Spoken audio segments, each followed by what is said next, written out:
Le mot colonisation est absent, et cette absence n'est pas neutre. Elle constitue, je crois, une erreur. Nous examinons aujourd'hui un projet de loi important, attendu et longtemps différé, celui relatif à la restitution de biens culturels provenant d'États qui, du fait d'une appropriation illicite, en ont été privés. Ce texte est une réelle avancée. Il permet de déroger au principe d'inaliénabilité des collections publiques, principe fondamental, pour organiser des restitutions et ainsi répondre à l'impasse de la gestion au cas par cas, lente et fragmentée qui est actuellement à l'œuvre.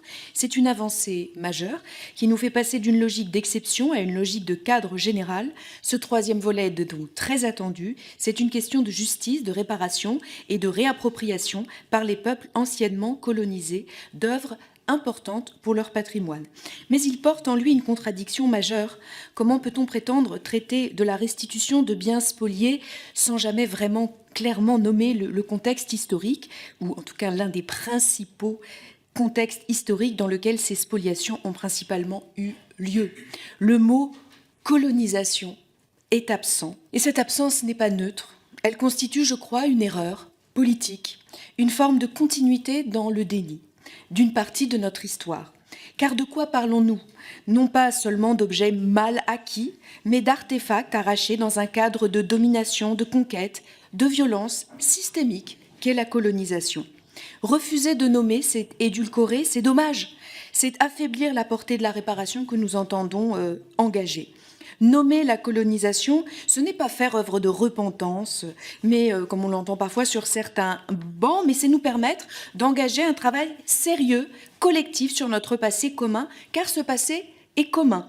Quelles que soient nos histoires, quelles que soient les origines de nos familles, nous en héritons collectivement, y compris dans ces zones d'ombre, et la République n'a rien à craindre à la vérité. Au contraire, elle doit s'y renforcer, notamment face à une tentation croissante, celle de nier, de relativiser, voire de réhabiliter le fait colonial. Face à cela, notre responsabilité est claire, ne pas écrire une loi timide ou trop euphémisée. Et je voudrais relever également une deuxième faiblesse plus concrète de cette loi, c'est celle des moyens.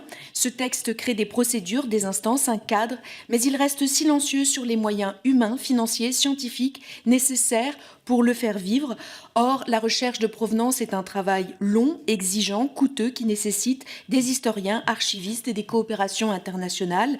Sans moyens supplémentaires, le risque, c'est que cette loi reste une loi d'intention, que les demandes stagnent, que les procédures soient trop longues. C'est pourquoi nous proposerons qu'il y ait un engagement très clair sur les moyens annuels, réguliers, consacrés à cette politique.